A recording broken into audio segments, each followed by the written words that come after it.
Di antara putra-putra Abdul Muttalib, tiada yang lebih mempesona hati sang ayah melebihi Abdullah, pemuda Quraisy yang bersinar dalam budi pekerti dan elok dalam rupa.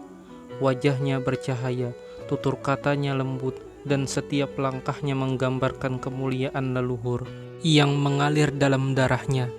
Maka, ketika tiba waktunya untuk mempersunting seorang pendamping dalam hidup, dipilihlah bagi Abdullah seorang wanita yang tak sekedar cantik, namun juga luhur asal-usul dan bersih jiwa. Aminah binti Wahab, ia adalah putri dari Bani Zuhrah, salah satu kabilah terpandang di antara Quraisy. Wanita yang nasabnya mulia, akalnya cemerlang, dan kedudukannya disegani. Ia ibarat permata yang bersinar di tengah lautan keturunan terhormat.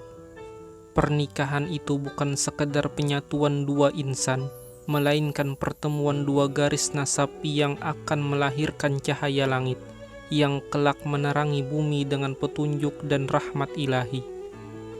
Kala itu, Abdullah baru menginjak usia 18 tahun, dan ketika ia memasuki rumah Aminah, tak lama berselang, cahaya kenabian pun bersemayam dalam rahimnya. Cahaya yang kelak akan mengubah wajah dunia selamanya. Namun, takdir ilahi telah menetapkan perpisahan sebelum waktu yang diharapkan. Abdullah, ayah sang Nabi Sallallahu Alaihi Wasallam, berangkat menempuh perjalanan dagang bersama kabilah Quraisy menuju negeri Syam yang jauh. Angin padang pasir menyertai langkahnya, membawa serta harapan dan cita-cita masa muda. Namun, di tengah jalan pulang, sebelum sempat menatap kembali wajah istri yang sedang mengandung cahaya kenabian, ajal menjemputnya dengan tenang di Yathrib, kota yang kelak akan dikenal sebagai Madinah. Di sanalah ia menghembuskan nafas terakhir, di antara sanak keluarga ibunya dari kabilah Bani Adi bin Najjar. Ia wafat dalam usia yang masih belia, yaitu 25 tahun. Dan dimakamkan di sisi rumah seorang yang dikenal Darun Nabighah, tanpa suara isak istri, tanpa tangis anak yang belum lahir. Abdullah berbaring di tanah asing, namun tak luput dari penjagaan langit. Ia pergi dalam diam, meninggalkan warisan paling agung bagi umat manusia, seorang anak yatim yang kelak akan menerangi dunia dengan cahaya kenabian. Waktu pun bergulir perlahan, seiring rahim suci Aminah yang terus mendekap cahaya itu. Cahaya yang dititipkan langit, dijaga para malaikat, dan diselimuti rahasia takdir agung.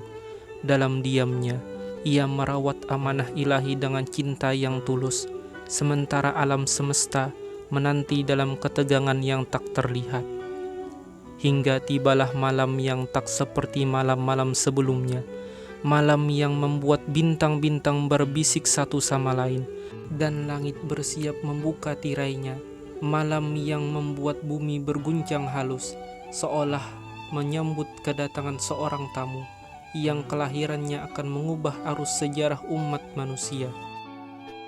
Dan saat fajar mulai menyingsing di ufuk timur, pada hari Senin yang penuh berkah, tanggal 9 Rabiul Awal, bertepatan dengan 20 April tahun 571 Masehi, lahirlah cahaya itu ke dunia. Tahun itu adalah tahun gajah, tahun ketika pasukan bergajah dihancurkan dengan batu dari Sijil, dan Ka'bah diselamatkan dari kehancuran, seakan menanti kelahiran penjaganya yang sejati. Itulah hari kelahiran sang Nabi Sallallahu Alaihi Wasallam, pemilik wajah yang lebih cerah dari rembulan, pembawa risalah suci dari langit dan rahmat bagi seluruh alam. Di tengah sempitnya perkampungan Bani Hashim, di sebuah sudut yang dikenal sebagai Suqil Lail, yaitu pasar malam yang sunyi ketika dunia terlelap, sebuah cahaya turun ke bumi dalam wujud manusia termulia. Di rumah Abu Thalib yang sederhana, Aminah binti Wahab melahirkan putranya yang suci dengan tenang, tanpa jerit tangis yang menyayat. Hanya ada kelembutan, ketenangan, dan kedamaian yang menyelimuti malam itu. Yang membantu persalinannya adalah seorang wanita solihah yang bernama Asy-Syifa, ibunda dari Abdurrahman bin Auf, sahabat Nabi Sallallahu Alaihi Wasallam yang kelak dikenal sebagai saudagar dermawan dan ahli surga. Tangan lembut sang bidan menjadi saksi pertama hadirnya cahaya kenabian yang memancar dari tubuh mungil seorang bayi yatim. Setelah persalinan itu, Aminah mengutus seseorang untuk menyampaikan kabar gembira kepada sang kakek Abdul Muttalib, penjaga Ka'bah yang disegani dan pemimpin Quraisy yang bijaksana. Mendengar kabar tersebut, Abdul Muttalib segera datang dengan langkah tergesa namun hati penuh haru. Tatkala ia melihat bayi itu, cucunya yang bersinar seolah membawa pelita di kegelapan, ia menggendongnya dengan penuh cinta. Lalu ia angkat wajahnya ke langit, dan dengan suara yang bergetar lembut, ia memberi nama Muhammad. Sebuah nama yang asing bagi lidah-lidah Arab, namun telah lama disebut dalam lembaran-lembaran suci Taurat dan Injil. Nama yang tidak dipilih karena tradisi, bukan pula karena warisan leluhur, melainkan karena ilham dari langit dan cahaya dari ketetapan ilahi.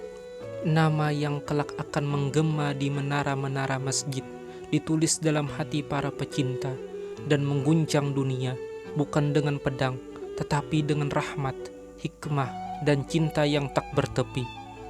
Orang pertama yang menyusui Rasulullah Sallallahu Alaihi Wasallam adalah Thuwaibah, seorang wanita sederhana namun mulia, budak dari pamannya Abu Lahab. Dalam pelukannya yang pertama, Muhammad Sallallahu Alaihi Wasallam menyusu dengan tenang, seolah sejak awal kasih sayang telah dipilihkan untuk mengelilingi dirinya dari segala arah.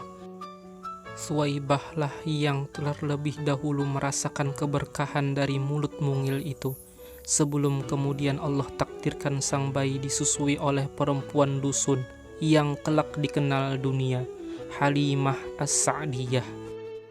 Adapun pengasuh yang senantiasa bersamanya, penjaga kecil di balik cahaya besar, adalah Ummu Aiman, Barokah Al-Habasyiyah, seorang mantan budak yang dimerdekakan oleh ayah beliau, namun jiwanya tetap terikat pada keluarga ini, bukan karena perbudakan, melainkan karena cinta.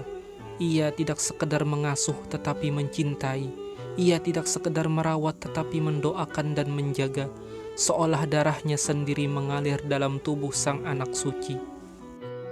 Dan begitulah sang Nabi Sallallahu Alaihi Wasallam pun lahir, bukan sekedar manusia, melainkan rahmat yang diturunkan bagi seluruh semesta.